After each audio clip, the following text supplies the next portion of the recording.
Shemai friendly hi and welcome back to my channel. My name is Caitlin Anwin for anyone who's new here, and let's get back into building in Planet Zoo and continuing in the Twilight Zoo today. And I really wanted to try out the new walkthrough exhibits with the Egyptian fruit bats. For this one, I kind of wanted it to be a sort of extension on Castel Koch, the entrance building. If you haven't seen the castle entrance building, it'll be linked somewhere.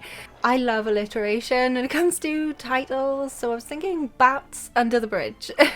But I'm making a viaduct style bridge with like this repeating archways, and only one of the arches is going to be for the bats, but I'm gonna have a couple across to make it look more like a big bridge. The exhibits are pretty easy to set up. You just need to make sure that you have a path connecting the front and the back of the exhibit, because it's a walk through thing, not a walk in and out thing. So you want to make sure that both sides of the exhibit are connected to the paths. Customization is really fun with these. It's a little bit different to the regular exhibits, where you can change all of the walls and you can change them from solid, so they kind of look like the ones from the regular exhibits. You can have wire mesh, you can have glass, or you can have nothing, and it can be completely open. If you do want to have it completely open, I don't think the bats will just fly away.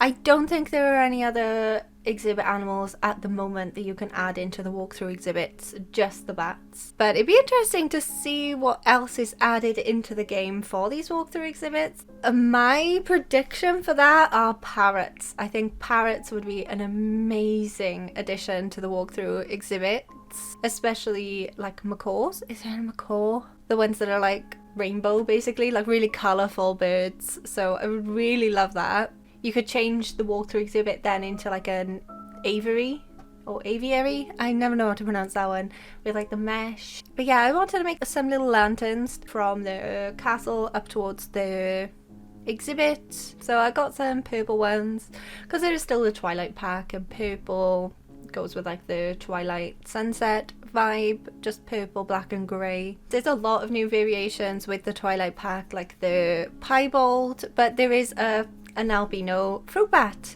but they're very rare, and I took that as a challenge. So I bought a lot of fruit bats, and the storage is max capacity is 200, and I think I filled it to full capacity twice, but I'd already sold a few beforehand and then I sold a few afterwards. I don't know, I'm guessing around 500-600 fruit bats I bought to find an albino fruit bat. So it's possible, if you have the time, to buy and sell these animals, especially if you've got like unlimited money in Sandbox. You can do it, it's easier, but it's very rare. But I did actually manage to find one. I managed to find a female albino Egyptian fruit bat, and she's so cute. She doesn't have great fertility, but I don't care. But buying and selling that amount of animals in real life, not an ethical thing.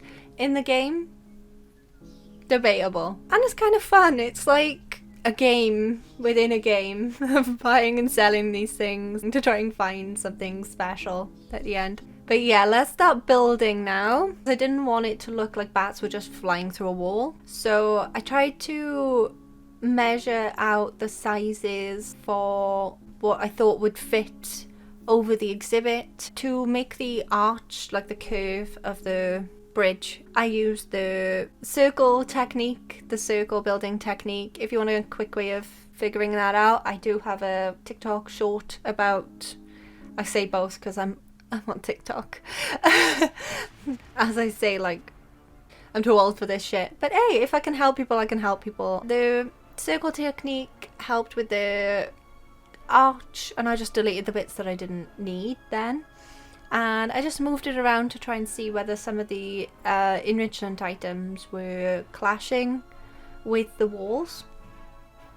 So I did remove 2 enrichment items. The walkthrough enrichment items are the same as the regular exhibit enrichment items, where you don't need all 3 of each category to have 100% happiness for the enrichment. And I'm using the same colour scheme that I used for Castel Coch as well, the fairy castle.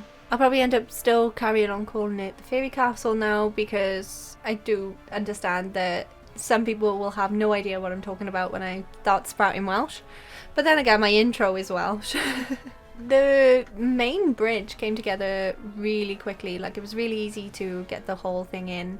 Once you got that one curve and duplicating it across, most of your job is done. I just needed to fill in some of the gaps on the walls and kind of make the bridge rather than just having 4 arches across.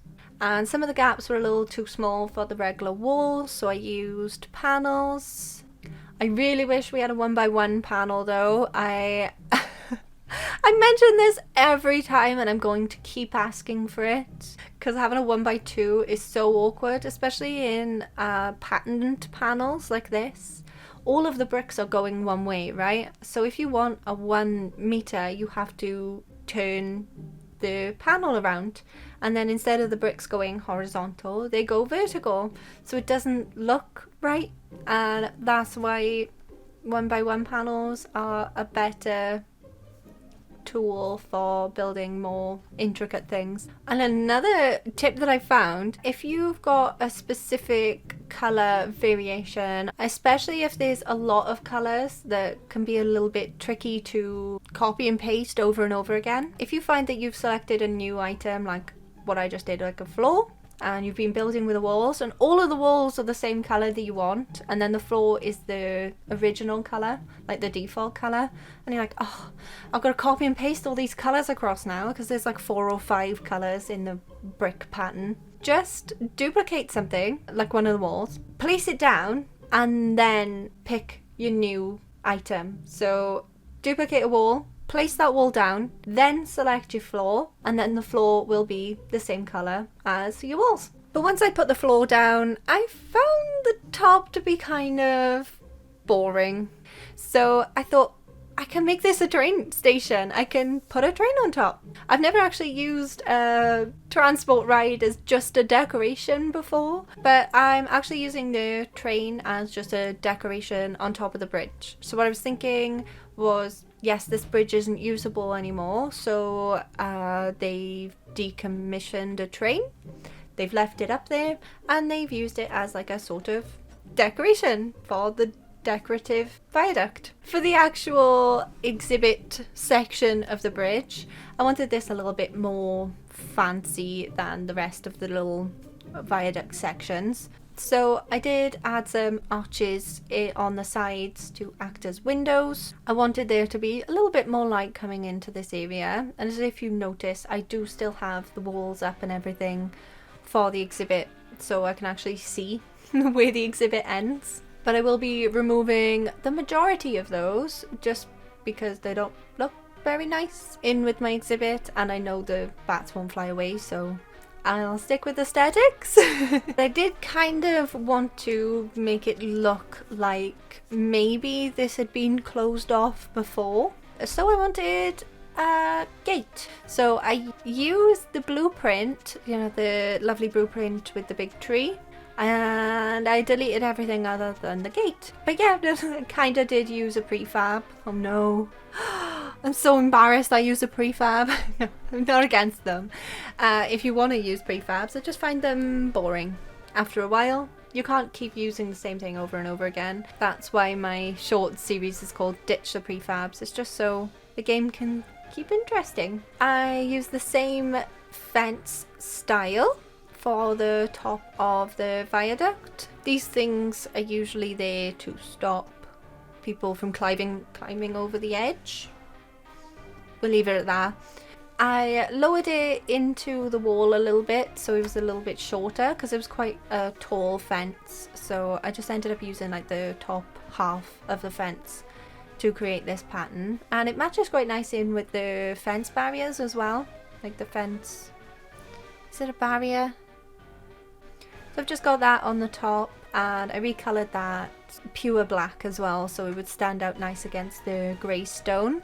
and the train is also black, so it matched in nicely with that too. And even though it's very, very close to December, as in it's next week, right? I'm not a Christmas person. I'm not a festive winter person. Even though I'm a winter baby and I was born on Christmas Day, not my thing. So even though it's December next week, I still wanted to add in some autumnal foliage to match in with the castle too, because it's just so pretty. And obviously everything with the Twilight pack, like we got the autumnal fallen leaves, things like that. It's so pretty. Because I grouped everything together, the fallen leaves weren't level with the floor. But a quick way to make sure that it is level is to select align to surface and then select the leaf and press M. M on the keyboard is move, but it's a lot quicker way than selecting it and then clicking to move it with the UI, I think is it two arrows crossed. A quicker way to move an object is just to select M, and having that align to surface will allow it to just drop to the ground and to align to whatever angle that the terrain is in. Even though I had a glass in the windows from the exhibit, I didn't want them to be plain glass like that. I wanted this to feel a little bit more fancy. So I'm using the stained glass from the Twilight pack, and I recolored it purple and black to go with the Twilight colours theme, and I really like purple. If you want different colours for your windows, they're flexi colour. You can select them however which way you want, and they're also in separate groups as well, so they'll be easier to duplicate and recolor. Because the mesh ceiling for the exhibit was a little bit lower than the top of the viaduct, I did end up adding a few more metal supports in to make it look like they connected. And I had so much fun adding those little ceiling decorations that I thought I would add a couple more ceiling decorations over on the top of the viaduct. So I ended up using the paper mache bat decoration, and I think it was a fence post to hang the bats from the ceiling. Just dotted them around the enrichment, ceiling enrichment things, and just angled them in different ways so they looked like they were swooping around the area. And lastly, I wanted to add a little bit of lighting in. I didn't want it to be very bright, but I still wanted the walls to light up at night. So I used these floor lights and angled them up towards the walls so that it was still lit in there a little bit, but I needed to lower the lights quite far into the ground, and I didn't want to lose them. Lowering things into the ground that are that small, it's very easily lost. So what I did was I grouped them all together, and then I put a light bulb sign in one of the corners of the bridge. So if I wanted to change the lighting, add more lighting, or just select the group of lights, I could just select the light bulb in the corner. It's easily missed, but it also makes it kind of obvious what that group is. By selecting the little light bulb, you select the group of lights. So you can switch them on, off, change the colours, whatever you would like. And for the path lights, I hid the little circle path light underneath the exhibit education boards. So the path was slightly lit, but it's still quite dark and gloomy under the bridge, because if you have walked under a bridge where there's bats, it's usually quite dark and gloomy. I had a lot of fun with this. It was kind of tricky making sure that everything was big enough for this really big walkthrough exhibit, and this was pretty much the first time that I'd played around with the walkthrough exhibit as well.